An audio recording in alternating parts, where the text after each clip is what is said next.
¿Cómo están ustedes? En esta edición del Campo, la Industria Verde, vamos a analizar esta situación tan particular que se da en el mercado internacional de los granos. Un aluvión de cosecha en Estados Unidos, récord de soja, récord de maíz, y sin embargo los precios suben, a pesar de que uno de los drivers de los precios en los últimos años, que ha sido el precio del petróleo y de la energía en general, están cayendo. Una situación paradojal que vamos a analizar con Hernán Fernández. Él es un experto de la firma CENI, está dando conferencias en el interior, educando a los productores para ver qué hacer, cómo tomar un poquito ventajas o beneficios en un momento tan particular. Luego vamos a conversar con Matías Ferrecio, que es el titular de Argentrigo. Vamos a charlar también con Víctor Castro sobre la situación del biodiesel, precisamente relacionado con esta caída del precio del petróleo, que por supuesto tiene impacto en el precio de los biocombustibles. Y nos vamos a introducir conversando con Omar Ocampo en un tema muy particular y quizá que parezca algo ajeno a nuestra problemática y al sector en sí mismo, pero bueno, se trata de la responsabilidad social empresaria y vamos a charlar con él acerca de algunos casos muy interesantes de cómo empresas de la producción agropecuaria se involucran en actividades de responsabilidad social dentro de sus comunidades. Creo que es un tema muy atractivo, muy interesante y una actividad que el sector tiene que cargar sobre sus espaldas porque es parte de la modernidad, es parte de las cosas que hay que hacer. Estos son entonces los temas y los invitados que vamos a compartir con todos ustedes en esta edición de El Campo en la Industria Verde. Ya volvemos. Como los mercados están interesantes, están activos y pasan cosas, volvemos a convocar a Rulo Fernández. Hernán Fernández es un experto en comercio de granos, pertenece al staff de la firma CENI, se la pasa dando charlas en el interior y te capturamos para que nos vengas a contar aquí cómo estás viendo lo que está ocurriendo. Está muy bien. Dejo aparte lo de experto, ¿no? Experto no, todavía falta. Acá viene solo experto. Bien, perfecto. A ver, varias variables a puntualizar. ¿Por dónde empezar? En términos de calendario, estamos en el teórico momento de pico de cosecha y de caída de precios. Estamos terminando la cosecha, una cosecha histórica de alrededor de 108 millones de toneladas en Estados Unidos, estoy hablando de soja, una enorme cosecha norteamericana de maíz. Ahora, los precios se han sostenido, bienvenida sea esa realidad, tenemos múltiples factores a mirar. Resumiendo brevemente, casualmente quizás por el tema del petróleo, que hemos tenido una caída de alrededor del 40% en los últimos 6 meses, más algún que otro motivo desde el lado del consumo de alimentos, la realidad es que los fondos especulativos que usualmente nos regalan o nos agrandan los pisos de precio, nos regalan premios de precio por entrada, han ido entrando en las últimas semanas en harina de soja, en soja y en maíz. Ajá. Entonces, huyendo del petróleo. Quizás, o sea, eso lo podemos dejar implícito. La realidad es que cuando uno mira las curvas de las posiciones netas de los fondos especulativos, hay una leve caída en su posición neta en petróleo y hay una leve suba en las últimas 8 semanas en harina de soja, poroto de soja, maíz y trigo. Eso es dato de la realidad, sin hacer futurología, a lo cual no me dedico. Sí, y por otro lado tampoco buscando coherencia, porque teóricamente los precios agrícolas evolucionan con los del petróleo. Totalmente, y si nos referimos a la estadística, es así, es así. Pareciera que hoy en la foto de hoy están divorciados esos dos mercados. Claro. Siempre hay seres humanos en el medio, sumando expectativas y tomando decisiones. Bien. Por otro lado, tenemos la demanda de físico. Bienvenida sea. Tenemos un precio del ganado en pie en Estados Unidos. $5 el ternero, para que tengan una idea. Totalmente. El kilo vivo de ternero, $5. Y el gordo, $4. $4 el gordo. Sí, ese es el que miré hace minutos. Sí. Por ese motivo. Entonces, digo, esa demanda es harina de soja, claro. Y esa harina de soja demanda poroto de soja. Sí. Hoy a las 2 de la tarde salió el informe de NOPA, que es la entidad que nuclea a los que mueren en Estados Unidos, dentro del rango esperado. Molienda de soja, otra demanda firme y presente. Dijimos los fondos especulativos y tenemos la demanda de poroto. El ternero y el poroto. Claro. De poroto de soja de parte de estos famosos chinos, que al día de hoy tienen, o Estados Unidos tiene comprometido el 85% de la soja que piensan exportar durante todo el año. Ya tienen todo vendido. Faltando 9 meses. Claro. Algún analista en Chicago, algún colega que se fue a trabajar por allá, esta mañana me decía, sí, Rulo, siempre pueden cancelar. Es verdad, es verdad. Pero al día de hoy está casi todo vendido, faltando 9 meses de comercialización. Seguro.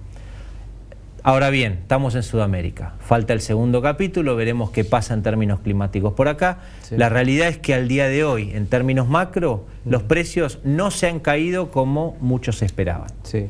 Después me meto en el negocio agrícola en Argentina y es otro cantar. No, sí, acá estamos desacoplados. Lamentablemente sí, y siguen faltando muchos dólares para salvar los costos agrícolas en Argentina. Sí, no, la caída fue fuerte y por supuesto en muchos productos los números nos dan y es ya conocido el tema. Pero por eso tendemos, y no por borrarnos de la coyuntura, pero ya estamos tan cansados de protestar y de reclamar, sabiendo que lo único que podemos hacer es esperar que se termine esto, digamos, y tratar de bypassear el 2015 de la mejor forma posible sin dejar de señalar los dislates, ¿no? Pero me parece que es muy importante ver este piso aparentemente firme que tiene el mercado internacional, porque aun cuando se caigan los precios del petróleo, como se han caído, los precios agrícolas han repechado un 20% también en los últimos 2 meses. Sí, señor. Sí, señor. Así que eso habla de demanda. Hay demanda de papeles o de especulación y demanda genuina de física. Sí, pero digamos, yo estoy de acuerdo en que los papeles, por esta cuestión de que los fondos no son por ahí muy racionales, sino más emocionales. Pero el novillo de $4 no es emocional, es demanda. Totalmente. Y eso arrastra o le da soporte al precio del maíz. No hay terneros, sino habría más demanda también. Sin duda. Pero los que están comiendo y comiendo bien. Sin duda. Y volviendo al pragmatismo de decisiones del empresario agrícola argentino, en términos de soja disponible, siempre me gusta recordar, y usted ya me ha escuchado varias veces, no quiero dejar de hacerlo, tenemos valores de soja disponible hoy, iguales o superiores a los valores con los que presupuestamos la campaña 13-14. Estoy hablando de la soja disponible. Con lo cual, si tengo que comprar cosas, no dejar de vender y comprar. No dejar de vender y comprar insumos, no dejar de vender e invertir. Porque es una buena paridad, una buena totalmente, y hoy en términos de la exportación y la molienda en Argentina, nos está pagando lo que nos puede pagar. Claro. Dejemos de lado el tema trigo-maíz. En soja nos están pagando la capacidad de exportación y la capacidad de molienda. Muchas veces ha pasado, y en general con la soja, que tiene un mercado menos intervenido, hasta se pagan precios por sobre la paridad teórica. Sí, claro. En este momento estamos en un nivel... Estamos en paridad. Estamos en paridad. Y saliendo de la coyuntura, cuando a mí me están pagando paridad, y además me permiten ganar un poco de plata en mi negocio agrícola, la teoría indica vender. Claro.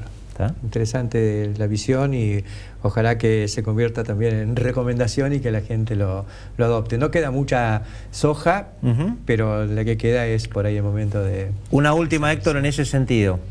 Cruzando y pensando en el empresario agrícola, cruzo esos precios con los valores de los insumos, y este precio con este valor de insumo que tenemos hoy me da una relación insumo-producto mejor, superior que en promedio de los últimos 5 años. Y en nuestras empresas, ¿qué hacemos? Vendemos producto para comprar insumos. Es un buen momento para hacerlo.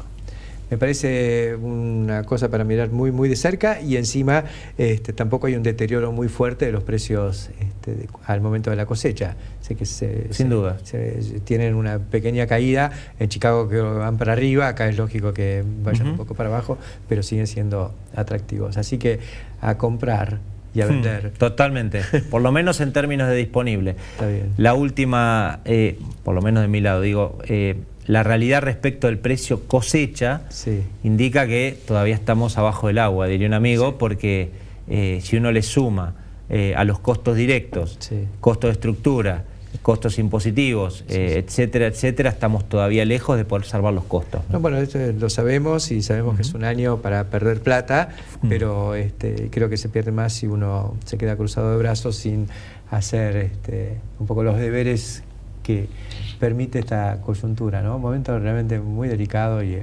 aciago. No se aguanta un 35% de derecho de exportación, más un tipo de cambio atrasado y todo lo que costos que han ido aumentando. Sin duda, la foto de hoy muestra eso claramente, y la sugerencia siempre es al empresario pragmatismo. Ni todos a los botes que se hunde el Titanic, ni los árboles crecen hasta el cielo. O sea, cuando hay un precio que me permite ganar parte de la plata que voy a necesitar durante el año, tomarlo y no quedarnos esperando, mucho menos en este contexto. Dejemos trigo y maíz en un paraguas, ya sabemos cuáles son las restricciones que hay para todo eso, pero bueno, volveremos al ataque próximamente con toda la situación de los mercados. Gracias. Por favor, un gusto, Héctor.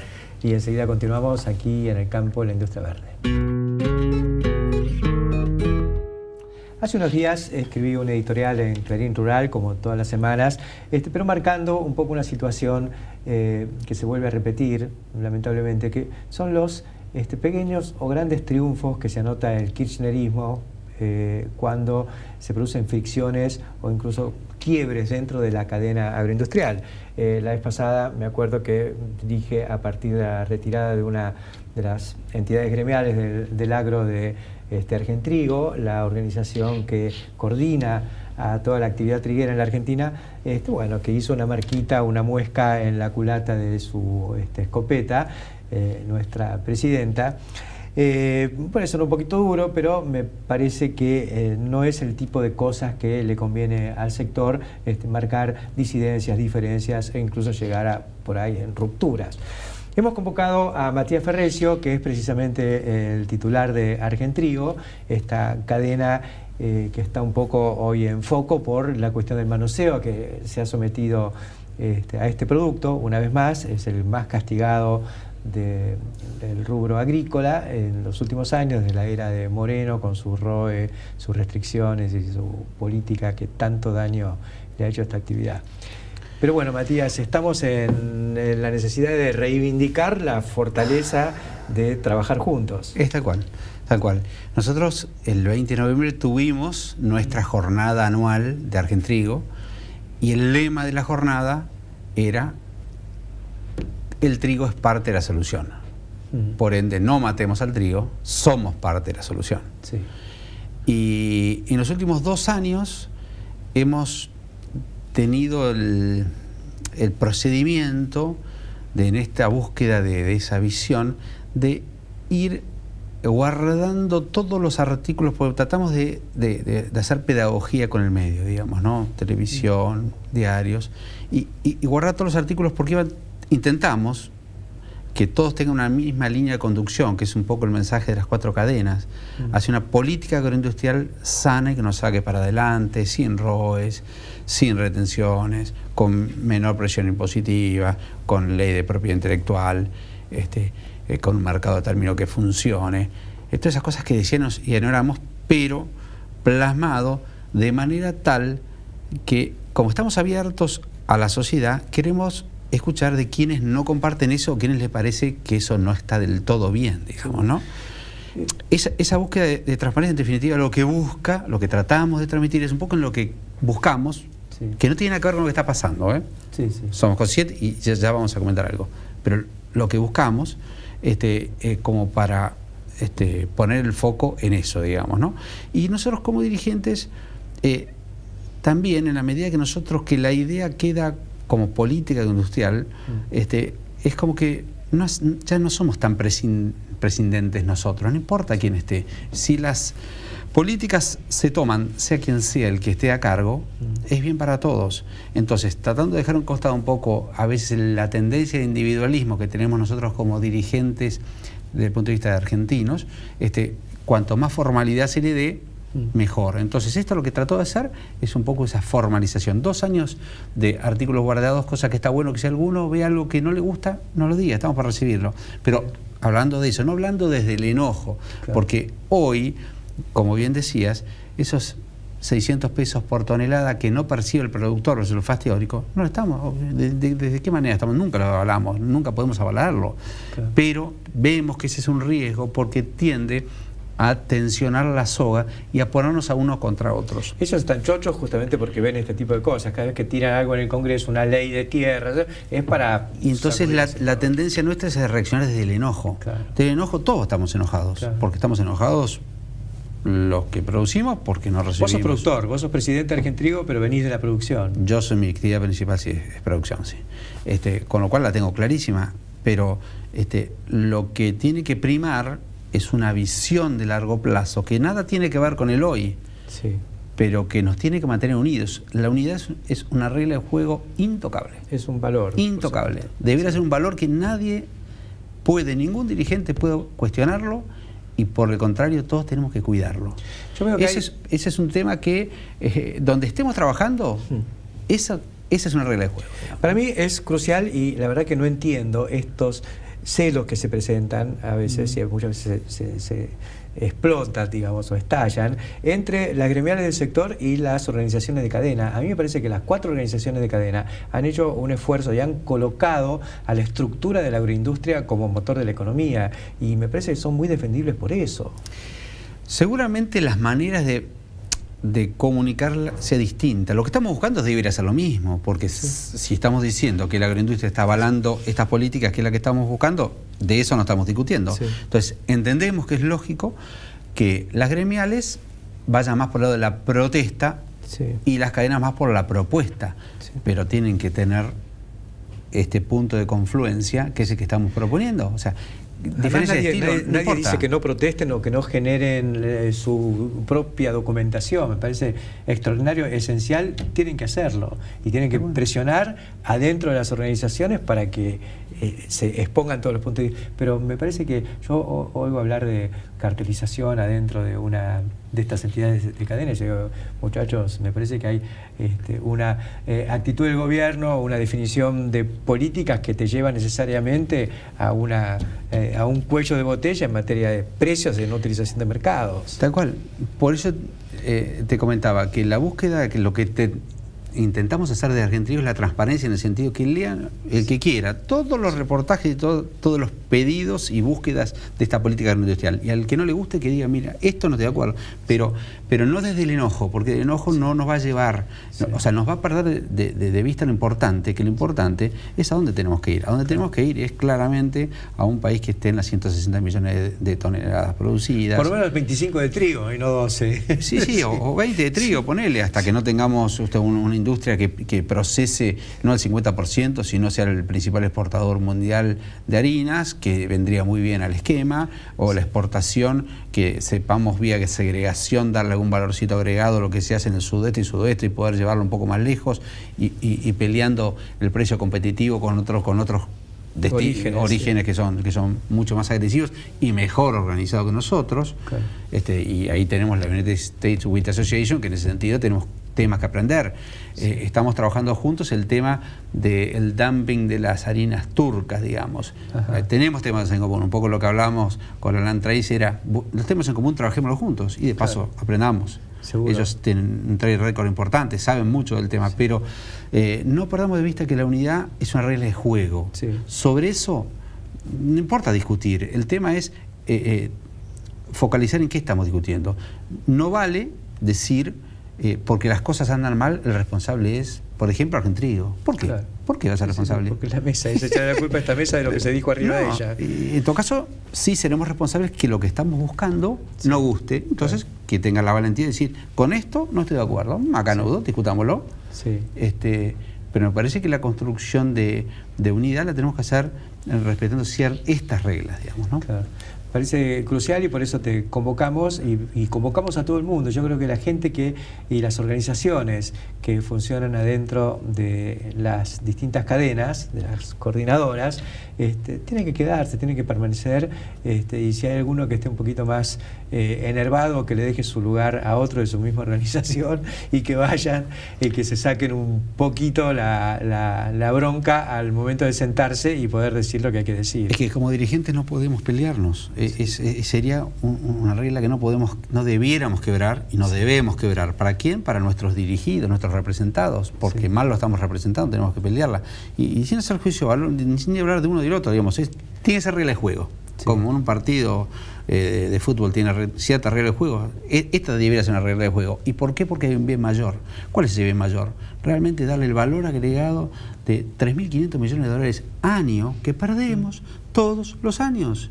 Y hay contratistas que no están recibiendo lo suyo, hay productores que no están recibiendo lo suyo, hay industriales que no están recibiendo lo suyo, y así sucesivamente. Empresas de logística, la industrialización secundaria, tenemos que ir a fabricación, promover la fabricación de fideos. Estamos en el 1% de Latinoamérica, sí. Tenemos que estar mínimamente en el 10%. Sí. Y bueno, el valor agregado que vamos dando en cada escalón de esos debiera ser nuestro norte. Gracias, Matías Ferrecio, por plantar acá un poquito esta semilla de unidad, la necesidad de volver a funcionar adentro de esto, que es lo que realmente van a tomar y lo que va a ser la doctrina para los políticos que van a competir el año que viene. Gracias por estar acá. Gracias, Héctor. Y enseguida continuamos.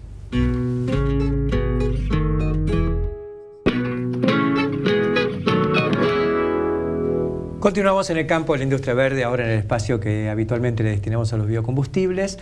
Estamos con Víctor Castro, que es director ejecutivo de Carbio, la cámara que representa fundamentalmente al sector biodiesel en la Argentina, cerrando un año realmente sinuoso, ¿no es cierto? Sí, con unas poquitas de subas y bajas. Subas y bajas. Realmente, bueno, empezamos el año un poco con grandes problemas que venimos arrastrando desde el último trimestre del 2013, cuando la Unión Europea, de forma arbitraria y totalmente injusta, puso unas aranceles por unas supuestas medidas antidumping que la Argentina estaba realizando contra la Unión Europea, cosa que está apelada ya por la Argentina en el marco de la Organización Mundial de Comercio.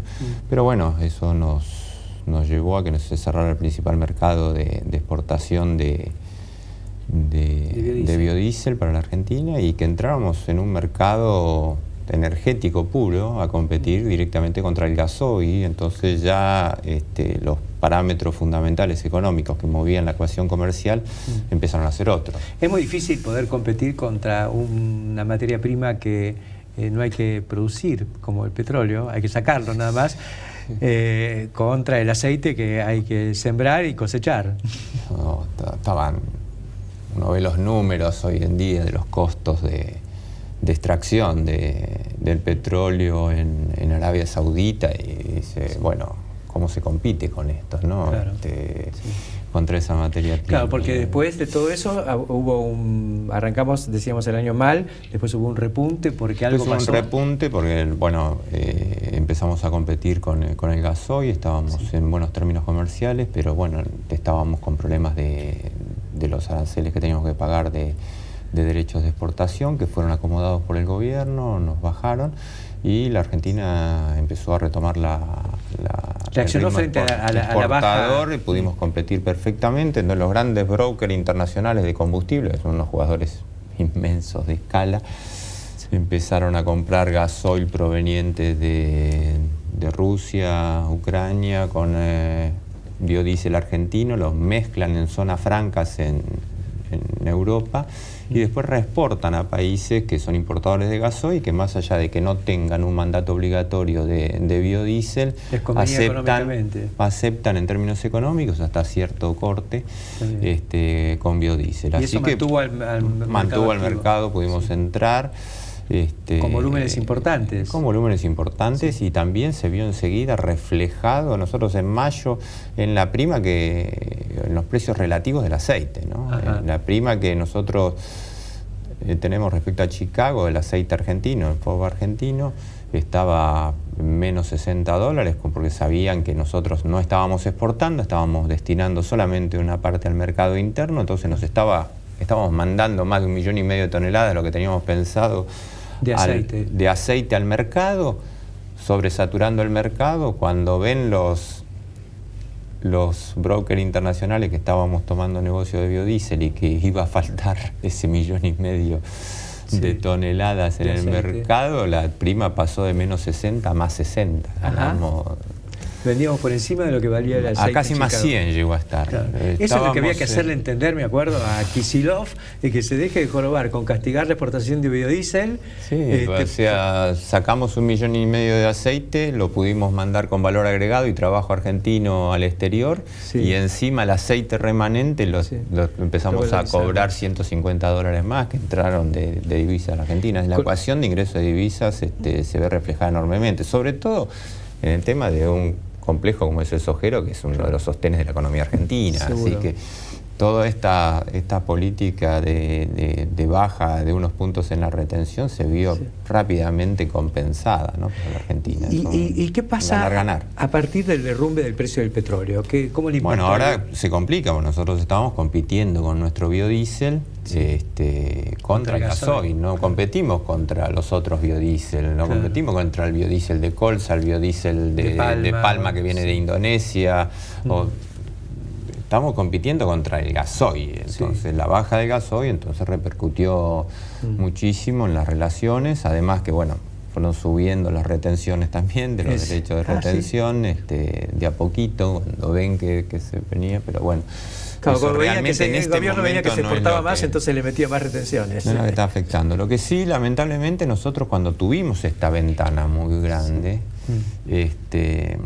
nosotros hubiéramos tenido oportunidad de cerrar negocios y de tomar coberturas, tanto los compradores como nosotros con todo lo que sean los proveedores y los insumos, de tomar coberturas y vender como a 6 meses y demás. Lamentablemente la alícuota de retenciones es fluctuante y no te dejan cubrirla más de 30 días, que es lo que tiene el permiso de embarque, así que tomar riesgo más allá de eso es un riesgo grande que los productores, los exportadores de biodiesel están tomando, y pueden tomar algún riesgo en un plazo mínimo, más allá de eso. Así que lo que estuvimos pidiendo y seguimos pidiendo para que nos den una alícuota que nos permita competir, y más allá de eso que podamos tener un plazo para cerrar operaciones de 180 días por lo menos. Como pasa y cuando tengamos una ventana de esto, nosotros podemos cerrar negocios a futuro, porque vamos a saber, ya cerramos el contrato, el precio, y cerramos la alícuota que vamos a pagar al momento de embarque. Cerramos la ecuación económica, no como ahora que al momento de embarque no sabemos qué retención vamos a pagar. Entonces es imposible cerrar a futuro lejano. Hubiéramos estado vendidos hasta abril, mayo tranquilamente, con toda la fábrica funcionando, y ahora se terminó de cargar lo que veníamos cargando, y ya ahora veníamos cargando casi 200.000 toneladas por mes, y ahora cargaremos 50.000 toneladas, y lo que queda ahora... Se está achicando. Ahora ya está, no hay más, en el verano no hay negocio de exportación. Estaremos exportando aceite de nuevo. Estaremos exportando aceite de vuelta y haciendo este círculo vicioso. Por ahora los precios de los commodities no fueron reflejando la baja en el gasoil, pero algunos especialistas están diciendo que es posible que vaya a impactar, porque los costos de producción van a tomar y los operadores internacionales van tratando de capturar valor también, ¿no? Momento delicado también nuevamente para la industria tan azarosa del biodiesel, cuando debiera ser una cosa que fluya mucho mejor. Sí, la verdad que complicado, y como vos decís, ha demostrado que a más, que no es poco, de poder generar inversiones como se han generado, generar trabajo genuino acá, utilizar un recurso que desde la primera semilla hasta la última gota es 100% nacional. Seguro. Y poder exportar trabajo y producción nacional. Sí, y por otro lado, el mercado interno... podemos sostener también los precios y realmente que cualquier cosa que hagas para favorecer la producción de biodiesel te está impactando directamente en el precio y en el sostén de la cadena sojera, es nada más importante. Una cosa que es interesante, por lo menos pasa en el caso del etanol, digamos, donde el gobierno ha ido bajando el precio del etanol a medida que bajaba el precio de la materia prima del etanol, que es el maíz, digamos, hablando del etanol de cereales. Pero mientras tanto el precio de la nafta seguía subiendo y bajaba el precio del petróleo, ¿no es cierto? Y no se aplicaba la medida a la par, digamos. En Estados Unidos baja el precio del petróleo, baja el precio de la nafta. Acá baja el precio del petróleo, sube el precio de la nafta, pero baja el precio del etanol, que finalmente va mezclado con la nafta, que sí sube, ¿no? Es una transferencia de ingresos del sector productor agrícola, digamos, o agroindustrial, al sector energético. Ya, acá creo que tenemos mucho para mejorar en muchísimos aspectos, ¿no? Creo que lo más destacable es que tenemos una industria en marcha que ya ha demostrado y mostrado perfectamente en una evidencia empírica los aportes que puede hacer. Por supuesto nosotros la defendemos porque queremos defender nuestro trabajo, es lo que hacemos. Queremos defender en recuperar las inversiones y tener la renta de esto que se hizo. Pero como concepto estratégico de país, hay casi 4 millones de toneladas de capacidad, tenemos una producción de 8 millones de toneladas de aceite, que no usamos muy poco, el aceite de soja, el cual el principal driver sigue siendo la harina proteica que se exporta y que es la gran demanda para producción animal, un tema muy bien, descrito y promovido por vos. Acá esto está disponible, empezó en el 2007, es muy poco el camino que anda, pero creo que todos los que están en carrera política, los mismos que están en el gobierno, que con sus altibajos y con sus cosas de todos los días, que tenemos todos para sobrellevar, tienen esto disponible. Hay que sentarse a ponerlo dentro de un esquema estratégico de largo plazo, porque la respuesta que podemos dar es inmediata. Gracias, Víctor Castro, por acompañarnos en este fin de año tan complicado también para la industria del biodiesel. Muchas gracias por estar aquí. Gracias a ustedes. Y enseguida continuamos.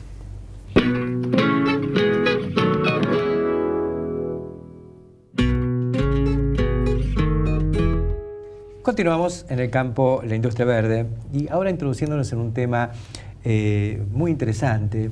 El que me desayunó un poco fue un viejo amigo, Omar Ocampo. Omar viene del mundo financiero y hace ya unos años que está involucrado en los agronegocios como analista. Tiene un profundo conocimiento del sector agropecuario y agroindustrial, pero se involucró con esto de la responsabilidad social empresaria. Entonces, charlando, le dije, mira, no hablemos más, tenés que venir a contar esto aquí al campo la industria verde.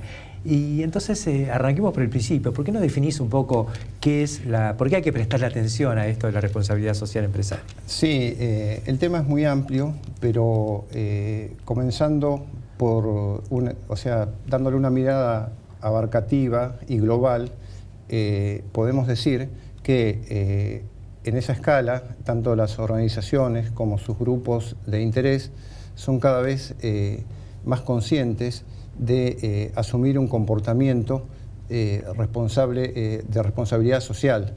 Esto tiene que ver, el objetivo de la responsabilidad social es contribuir al desarrollo sostenible. Sabemos que eso es materia esencial porque hace, para la humanidad, porque hace el cuidado del mundo, no solo para las generaciones actuales, sino para las futuras. Claro. Entonces, de eso se trata. Ahora, ¿por qué las organizaciones se involucran o se deben involucrar en esta problemática? Porque yo hasta hace un tiempo decía, la responsabilidad social de las empresas es ser rentables, porque con eso son sustentables y con eso generan empleo, generan valor. Claro, lo que pasa es que lo que es mutante es la percepción social y la percepción del mundo en relación a determinadas temáticas, ¿no es cierto? Entonces, el desempeño de las empresas en relación a los entornos, o sea, los entornos sociales y a los impactos que producen sus actividades respecto del medio ambiente, se ha vuelto un elemento crítico a la hora de medir el desempeño global de la empresa, el desempeño Así total. que medio ambiente pasa a ser todo un ítem, digamos, en esto. ¿Hay alguna norma, digamos, a la que se puedan ceñir las empresas que se involucran en esto? Justamente. Entonces, hay una serie de normativas entre las cuales podemos destacar la ISO 26000. ¿Hay una ISO? Hay una ISO que es solo a los efectos de recomendación, es decir, no es una ISO como las que tienen que ver con materias específicas de producción, que dice usted debe cumplir esto y lo otro. Sí. Acá estamos en una serie de recomendaciones, y las recomendaciones básicamente se estructuran en una serie de lo que los expertos, hablamos de expertos mundiales de más de 90 países, entre los cuales está Argentina, a través del prestigioso Instituto IRAM.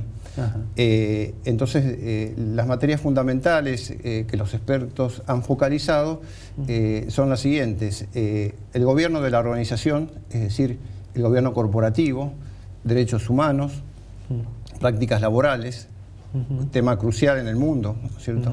El tema laboral, medio ambiente, prácticas de justa operación, asuntos de los consumidores y lo que le llaman desarrollo de la comunidad, que es algo más abarcativo. Dentro de lo que es la Argentina, digamos, ¿hay alguna medición de lo que las empresas destinan como recursos, lo que invierten en RSE? En la Argentina hablamos, digamos, esto, Héctor, es una materia nueva. No hay datos, para mí por lo menos, oficiales. Hay una serie de publicaciones y estudios que hizo el cronista comercial, en donde hizo un relevamiento de 156 empresas locales que desarrollan este tipo de actividad. Según esos datos revelan que hay un presupuesto estimado de 645 millones anuales destinados a esta materia, pero no todas las empresas miden cuánto le ponen a su presupuesto anualizado, con lo cual probablemente el número sea mayor. Entre las empresas hay empresas de todo tipo, pero las empresas más preocupadas por este tema, o por lo menos que lo evidencian a través de sus presupuestos, son los bancos, el sector financiero. Bancos de primera línea están hablando o están informando de inversiones del orden de 20-25 millones en forma anualizada. ¿Y hay empresas del sector agroindustrial que se puedan mencionar? Las empresas del sector agroindustrial representan en ese relevamiento aproximadamente un 10%, un 10%, y de ellas el 70% de ese 10% son empresas extranjeras. Solamente digamos, las empresas grandes argentinas, entre las cuales encontramos a Arcor, Mastelone, Ledesma, son empresas que están, digamos, ocupadas del tema y que tienen planes de responsabilidad social que básicamente se orientan a temas tales como educación, temas como nutrición infantil, digamos, cuestiones que son, desde mi punto de vista, complementarias de una acción que hasta ahora siempre la venimos esperando del Estado. Claro. Entonces, en buena hora que esta gente se preocupe por todo eso. Seguro. Ahora, así como hay empresas grandes, también hay excepciones, y la excepción está dada con una empresa de la localidad, o sea, radicada en la localidad de Ireneo Portela. Allí explota tiene un feedlot y hacen agricultura. La firma Maeti Pecuaria hace pocos días presentó un programa de gestión de emprendimientos que está basado en digamos, gran paraguas, que modelo, es la ISO 26000, en el punto que podemos desarrollar una materia fundamental que es la participación proactiva de la sociedad y desarrollo comunitario. Ajá. Entonces, o sea, a partir de un campo con feedlot, desarrollando una acción hacia la comunidad. Exactamente. Y es un programa que se va a desarrollar en la escuela agrotécnica de esa localidad. Ajá. Que hemos logrado el aval académico de ellos, nos facilitan sus instalaciones y sus conocimientos y su relación con la comunidad. Y esto va a estar destinado a los grupos, digamos, interesados, son la sociedad en general, es un pueblo chiquitito, Portela, sí. Y también los egresados de la escuela. En realidad la escuela es CEPT, se conoce como CEPT, que es Centro de Estudios de Producción Total. Ajá. El programa va a estar basado en 3 pilares fundamentales objetivos que tienen que ver con el aprendizaje de una técnica de producción que va a ser el compostaje de residuos forestales. Ajá. El segundo pilar es un plan de negocio y el tercer pilar es la enseñanza de una forma asociativa que es el cooperativismo. Ajá. Es decir, lo que la empresa Maeti quiere lograr es salirse de la estructura tradicional que es como otras tantas realizan actividades propias, digamos, ayudas comunitarias que no son más ni más ni menos que meras... sí, ayudas, ayudar a una escuela. Ayudas filantrópicas que se agotan en su mismo, en su mismo acto. Es decir, lo que quiere esta empresa es decirle, bueno, no te voy a dar el pescado, te voy a enseñar a pescar. Sí. Entonces te voy a enseñar una forma en la que este grupo interesado, que ya tenemos aproximadamente 30 inscriptos y esperamos más todavía, sí. Va a aprender a compostar todos los residuos vegetales, sí. Y a partir de ahí se va a desarrollar el negocio con las técnicas de plan de negocio. Vendiendo un compost. Lo que vamos a desarrollar ahí, que ya tenemos varias pruebas hechas, es vamos a proponer la instalación de un vivero. Vivero de tipo forestal. Claro. Ya tenemos desarrollada una cantidad de especies, sí. Entre las cuales podemos hablar de robles, ginkgo bilobas, ceibos, araucarias. El potencial es muy grande, digamos, hay mucho por hacer. Y otro de los aspectos importantes que merece también destacarse es que esto tiene un total apego a la ley local, que en la materia es la ley 13592 de gestión integral de residuos sólidos urbanos. Ajá. Es decir, como dije antes, el marco de referencia es la ISO 26000. Sí. La ISO, a su vez, tiene una serie de postulados. Los postulados, a su vez, tienen una cantidad de ejemplos y de recomendaciones, porque es una normativa internacional de recomendaciones. Claro. No es estrictamente, como dije antes, como las ISO que te dicen... Son duras y más encasilladas. Exactamente. Entonces, a partir de ahí tiene una flexibilidad distinta y uno puede hacer una cantidad de cosas entre los cuales nosotros elegimos hacer esto. Como dije antes, se aprende la técnica de producción, se desarrolla el vivero, sí.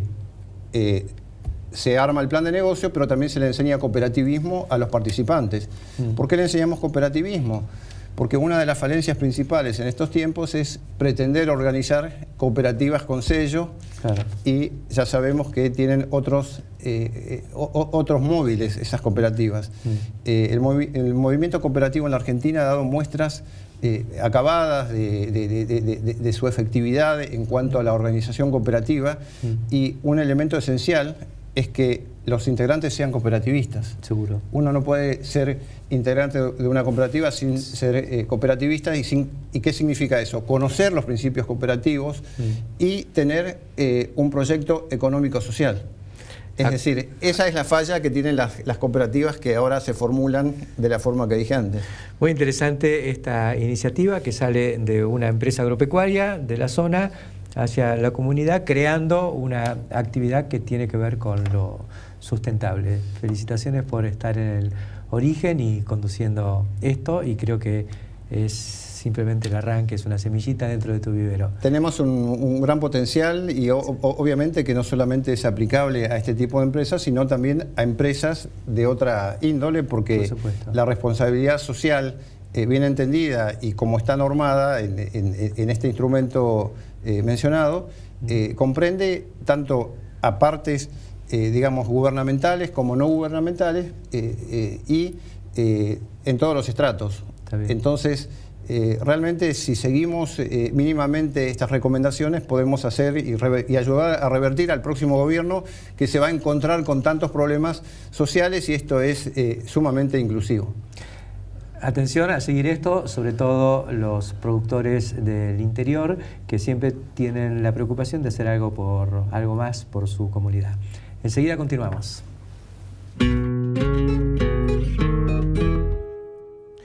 En la edición de hoy del Campo, la Industria Verde, tuvimos dos momentos interesantes que marcan un poco la pauta del momento que estamos atravesando como sector a nivel global. Ya sabemos que la Argentina está un poco desacoplada de lo que ocurre en el mundo, con los precios internacionales, pero tenemos que saber qué es lo que pasa más allá de nuestras fronteras, porque un día vamos a entrar en razones y estaremos más vinculados con todo esto. Lo que conviene recordar es lo que hablábamos un poco hoy con Hernán Fernández, respecto a que a pesar del aluvión de granos, por segundo año consecutivo, un cosechón en Estados Unidos, los precios con toda la cosecha adentro y en el momento del pico máximo de oferta están subiendo. Y eso tiene que ver con una componente especulativa, como bien planteaba Fernández, fondos que huyen de otras posiciones y vuelven a caer en el sector agrícola, pero bueno, por algo caen en el sector agrícola. Y algo tiene que ver con un fundamento que hay en la demanda. La demanda está muy firme y comentábamos, el precio del ternero en Estados Unidos está en $5 el kilo porque escasea, pero no es que escasea en términos absolutos, sino que escasea en términos relativos, y esa relación es con el precio del maíz. Todos los feedlots compiten por llevar terneros y aprovechar los precios del maíz que habían estado tan bajos y que como consecuencia ahora de toda esta demanda también empiezan a subir. Esto creo que le da un fundamento de sostén bastante atractivo a los precios agrícolas. Al revés de lo que sucede con los precios de la energía, porque el derrumbe del petróleo provocado por la sobreoferta a partir de la decisión de Arabia Saudita de mantener altos los volúmenes de oferta de petróleo mientras fluye una mayor producción en Estados Unidos, ha provocado este derrumbe por debajo de los $60, que ha hecho caer las acciones de las principales compañías petroleras, sobre todo las involucradas en el famoso shale gas y shale oil, en el que tantas expectativas, se han centrado en la Argentina. Esto marca la necesidad de, sin dejar de apuntalar y de tener una visión estratégica respecto a lo que puede significar el shale en el futuro, me parece que apuntar todo a ese producto, abandonando y castigando los que están manifestando su competitividad natural, que son los que pertenecen a la cadena agroindustrial, es un serio error estratégico. Aquí hay que apuntar a todos los sectores naturalmente competitivos de la economía argentina. Uno y el principal sigue siendo la agroindustria. Hasta la semana que viene.